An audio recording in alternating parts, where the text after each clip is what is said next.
استغفار قبول ہونے کی یا توبہ قبول ہونے کی کیا نشانی ہے؟ علامہ سمرقندی رحمۃ اللہ علیہ نے نشانی بیان کی ہے اور بہت زبردست نشانی بیان کی ہے۔ وہ نشانی اگر کسی شخص میں آ گیا تو بس سمجھے میرے توبہ بھی قبول ہے، استغفار بھی قبول ہے اور دنیا میں کامیاب ہو گیا ہو۔ کون سی نشانی ہے؟ نشانی ہے، دیکھو اللہ تعالیٰ فرماتے ہیں یا الذین آمنوا توبوا الی اللہ توبۃ نصوحا، توبہ کرو توبہ نصوحا۔ توبہ نصوحا کا مطلب کیا ہے؟ گناہ پہ نادم ہو جاؤ، آئندہ کے لیے پکا ارادہ کرو کہ میں نے گناہ نہیں کرنا ہے۔ پیغمبر علیہ الصلوۃ والسلام فرماتے ہیں التائب من الذنب کمن لا ذنب لہ، جس نے گناہ سے توبہ کی اس شخص کے بارے میں پیغمبر سے فرماتے ہیں اس کا مطلب یہ ہے کہ اس نے گناہ کیا ہی نہیں ہے، نام و نشان ہی نہیں ہوگا۔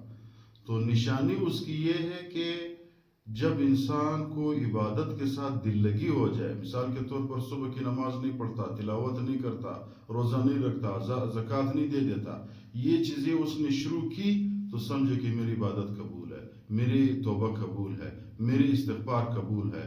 تو توبۃ نصوحا کا مطلب یہی ہے، اور تائب من الذنب کا مطلب یہی ہے کہ انسان اللہ کی طرف متوجہ ہو گیا تو اس کا مطلب یہ ہوا کہ اس نے گناہ چھوڑ دی۔